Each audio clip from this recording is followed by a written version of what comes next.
Okay, so you've walked them through some pictures. You've walked them through what you're looking for with evidence and associations and relationships.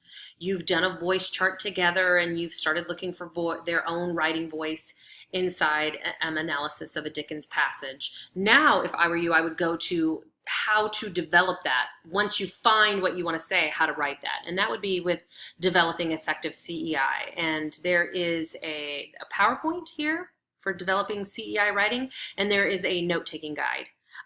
If you need that with an AP class, you probably shouldn't, but I'll leave it up to you. So you might have this printout or look for keywords that you're asking them for that.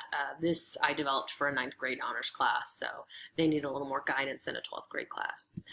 But with this, you want to talk to them about what specific style you're looking for. And again, you might tell them, especially because they're in 12th grade, that this is by no means a mechanical rote, follow this pattern only, but it's a good way to establish your writing style until you're more comfortable to kind of weave it in and out of other ideas. And so the mechanics, the basic background of good analytical writing will follow a CEI format.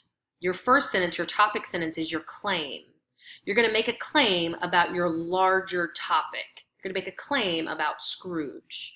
It could be based on something that you already know, something you can back up. It should always be in associative voice. It should always be words like shallow, miserly, cruel. It should always have something intangible, not concrete words that you can back up, because that's what makes it a claim. Dog is not a claim, it's a fact. Dogs are in the world, but greatest, fluffiest dog. Well, that's a claim, because great and fluffy, those are relative terms. So you want to be able to back those up. You can't prove a fact. No need to prove a fact. It's a fact. But you must prove a claim. So that's what makes it analytical writing. So after you make your claim, you want to use evidence, a quote, paraphrase, an example, a piece of diction, something he says, an image, anything directly from the text you read is supporting the claim. You always want to lead into it. Never just want to plop evidence in a sentence. They should know that by now. So blending it in, and I've got a great worksheet for blending in. I'll show you here in a second. But you want to tell them to put the evidence after their claim. And then after they put evidence, there should be 2 to 3 sentences at least of interpretation. This is evidence for your evidence.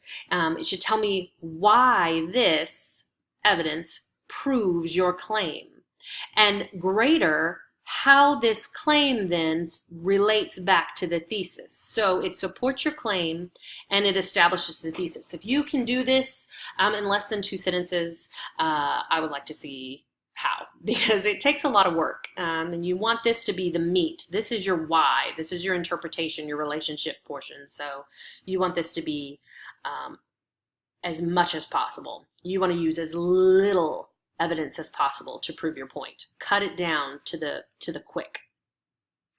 Here's an example.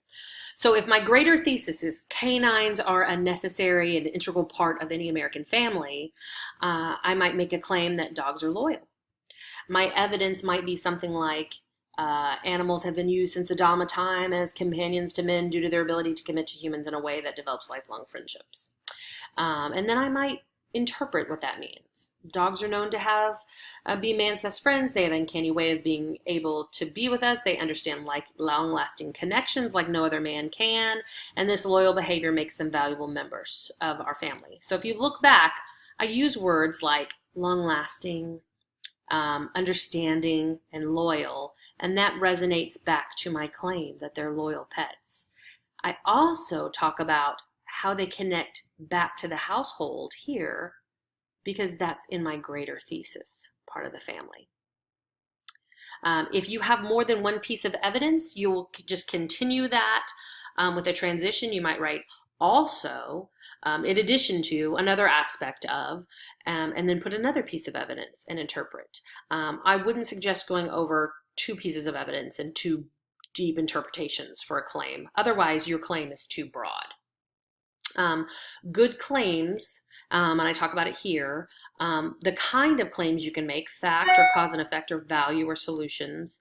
After this, maybe we can go to Carrabba's.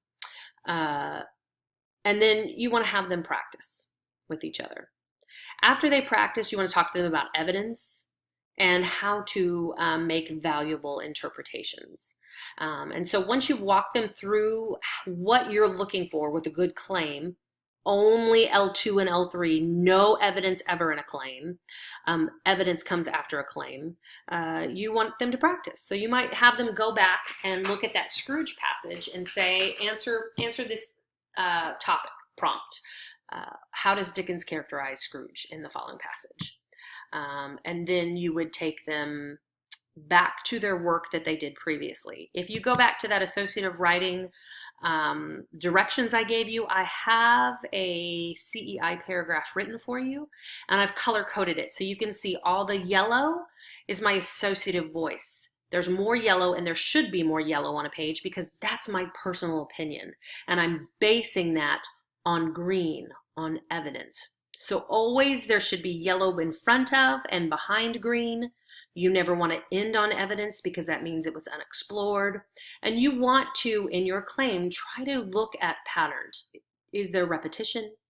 If there is repetition, do you use words like continue and again and repetitious maybe, or over and over, or likewise, to kind of show that there was a pattern there? The pink is just the connecting relationship, whereas the yellow is your voice, your idea, and the green is the evidence that proves that. So you might show them this example after they started writing it, or sometimes I like to have a few claims that I'll write on the board and we'll pick them apart together as a class. We'll look for the best kind of evidence to prove it. We'll work on blending. I think when in Georgia and Florida, they don't have kolaches, which is another conversation altogether. But I think with your class, I talked about it being like a kolache, like bread, meat, and bread. You want always to blend your evidence into your associations. Have yellow before and after into your green. Yeah.